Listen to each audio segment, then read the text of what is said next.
ஏண்டா ஒரு நாய்க்கு கூட அன்பை போட தாண்டா சாப்பிடுது, இல்லை மோந்து பார்த்துட்டு போயிடுது அப்படின்னு கேட்டதுக்கு ஒழுங்கா இங்க சாப்பாடு கூட போட மாட்டேங்கிறாங்களா, சாப்பிட்டாலும் ரொம்ப அசிங்கமா பேசுறாங்க, ஏன் இப்படி தின்னுட்டே இருக்க, சாப்பாடே பார்த்தது இல்லையாங்கிற அளவுக்கு ரொம்ப கேவலமா பேசுறாங்கடா. எங்க அப்பா ஒரு நாள்ல அவளை அப்படி பண்ணது இல்லை. பார்த்து பார்த்து தூக்கி வளர்த்த ஒரு பிள்ளைய கட்டி கொடுத்த இடத்துல ஒரு சாப்பாடு கூட சரியாக போட மாட்டேன்றாங்க. அப்படியே சாப்பிட்டாலும் சாப்பாடு கண்ணிலே பார்க்கலன்னு சொல்லி அசிங்கப்படுத்துறாங்க அப்படின்ட்டு கூட பிறந்த தம்பிக்கிட்டே சொல்கிறான். அப்படின்னா எப்படிப்பட்ட மனுஷன் ஒரு கோவப்பட வராதா?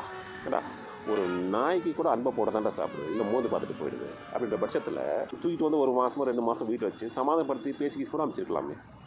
இந்த புள்ள வந்துட்டு புகுந்த வீட்டுக்காரங்க தண்டனை வாங்கி கொடுக்குதோ இல்லையோ, தற்கொலை பண்ணி பெற்றவங்களை தண்டனை வாங்கி கொடுத்து போயிடுச்சுன்னு தான் தோணும்.